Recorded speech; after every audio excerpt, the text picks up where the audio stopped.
let me express my appreciation for the hospitality that has been extended to us since we arrived yesterday. I want to thank you for the warm welcome we received at the airport, the enthusiasm of the people, the dancing, the Ghanaian community were there, and we really felt very welcome and at home. We're happy to be here in the State House to discuss issues of bilateral relations between Ghana and Zambia. As you rightly said, Mr. President, the relations between Ghana and Zambia have been historic, based on the early relations between our two presidents. President Kaunda and President Nkrumah were friends and comrades in the African liberation struggle, and Ghana virtually became the headquarters for all the freedom fighters, especially after our president declared that the independence of Ghana was meaningless unless it was linked with the total liberation of the African continent. Our forebears fought the battle of liberation from colonial domination, and they called for us to come as a united continent instead of different countries. I think that today we can appreciate that call even much better, because Ghana will be 70 years we would be celebrating 70 years of independence next year. And we all can see, as the first sub-Saharan African country to become independent, if we look at the trajectory that the African continent has taken, the divisions that were created between us by the Berlin Conference has made us not able to develop at an optimal speed and create the kind of prosperity that we need for our people. And so today we can understand that we need to forge even closer links, both in terms of our continental body. But in my discussion with President Chilema, we agreed that we should strengthen bilateral relations even more across regions. And so while we cooperate at the continental level, bilateral relations between countries can make a very big difference.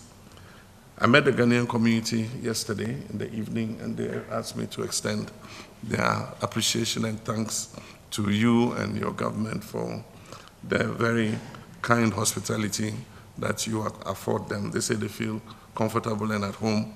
And as you yourself have said, some of them were multinational families because the wives were Zambian and the husbands were Ghanaian, or vice versa. And like you said, that is the best way to build relationships. Have Zambian, have Ghanaian, but all African. And so we wish to thank you very much. They are thriving, they are doing well, and they feel at home here. Incidentally, Ghana and Zambia seem to be on the same trajectory. We've been dealing with economic challenges, and we both went into debt restructuring, negotiations with the official creditor committees and all that. And we've all been implementing reforms, economic reforms, to try to establish fiscal consolidation. And so in that sense, Zambia and Ghana are on the same trajectory. And so there's a lot that we can learn from each other and a lot of experiences we can share. As my brother said, the time you afforded us together made us cover a lot of ground. And I agree with him that actually the meeting is over because we've made our minds up about what we want to do. We discussed issues to do with the mining industry, like Mr. President said, because both of us have a mining industry that faces the same challenges. We have issues of artisanal mining, small-scale mining, and then we have our issues with the large-scale corporate multinational mining companies.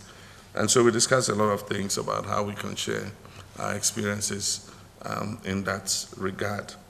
And so it's something that we're determined to do. We have similar issues with agricultural production and marketing of products across countries. We're happy that the AU moved on the issue of continental free trade, But we cannot develop continental free trade in a vacuum unless we develop those bilateral relations that will identify what products we can exchange and create the conditions for us to make those exchanges.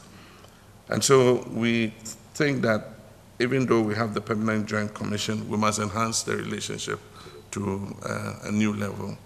And it will allow us to share best practices, to be able to have a consistent dialogue with each other, and to have direct, experiences in all sectors. And so we have to go beyond political dialogue and go into economic consolidation and bilateral economic relations between our two countries.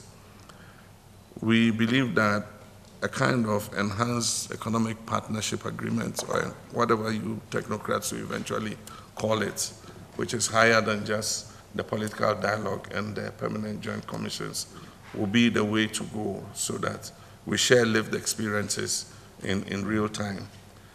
And so we are determined to rekindle the spirit between our two countries, to recapture the cooperation that existed between our two first presidents, in order that we win the next battle of economic transformation and creating prosperity for our two people. And so I want to thank the President very much for this invitation, and to say that I'm sure this visit will enhance the relations between us, and also to, even though you visited us a while back, to extend an invitation again to you to visit while I'm president.